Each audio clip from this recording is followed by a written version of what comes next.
There was a number of things. Last year was a really tough year for me. I had two pretty intense stalkers, and they really got into my head. Mm. They were coming to my house. They were calling my parents. Um, they were creating Instagram profiles with my real name, my home address, my phone number, everything like that. So it got really intense. Um, then went through a bit of a period of like cancel culture and experiencing that. So that was really hard to get my head around as well. And then I met my partner. So then it was a little bit like, okay, I can take a bit of time, reset my head. Where do I want to be? What do I want to be doing? Is this what I see myself doing long term?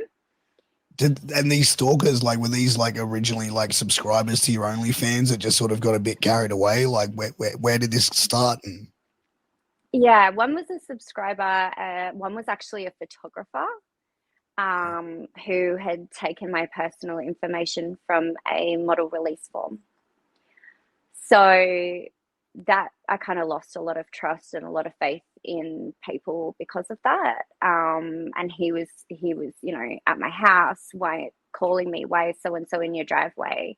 Why is such and such a car sitting in your driveway? Do your parents know what you're doing? Then he actually got hold of my dad's phone number and was calling him and saying, your daughter's a whore, your daughter is this, your daughter is that. Are you aware that she's all over the internet? Um, Dad, being a very strong Scottish man, was just like, yeah, and she's fucking killing it, mate.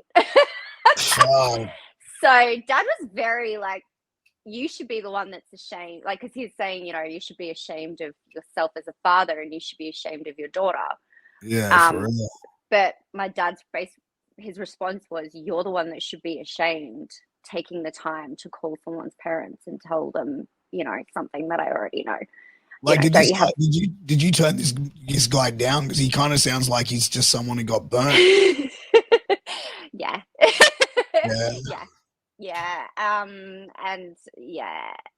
Then ended up in a relationship with a friend of his, and it was all very it was all very nasty. But it was just, I didn't feel safe. I was getting emails from a different email address every day. I think I counted something like, because I ended up going to the police about it, and I think we ended up reporting 10 different phone numbers. Whoa, Um, yeah, this guy was married with children. Like, it that's was just, crazy. I know, like, just ridiculous. And um, there's always going to be a level of that, but they both took it to the extreme at the same time. Yeah, for So, real.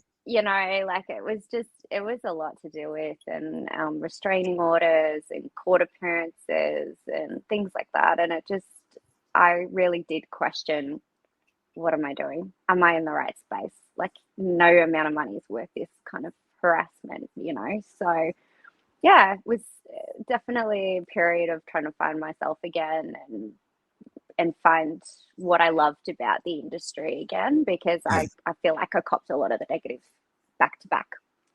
What was the cancel culture thing that you experienced? Because, like, I kind of feel like in this sort of society that we live in right now, that everyone walks around with, like, should be walked around wrapped in cotton wool. Like, you know what I mean? Like, I've had people try and, like, not cancel. So I've had a couple people try and cancel me over the years of doing this podcast. But, like, Yeah. what was it about you? Because, like, that they got you on that cancel culture, like, radar. Yeah.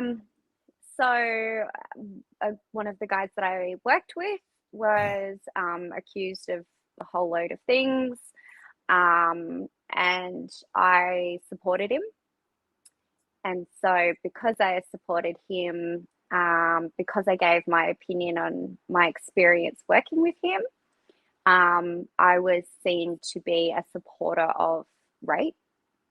I was a supporter of um, misogyny. I was a supporter of pedophilia. Damn. So this guy So got accused of a lot of heavy shit. he's done all these things, but no one has actually done anything about it, if that makes sense. Like, obviously, if those things are true, then that's horrific.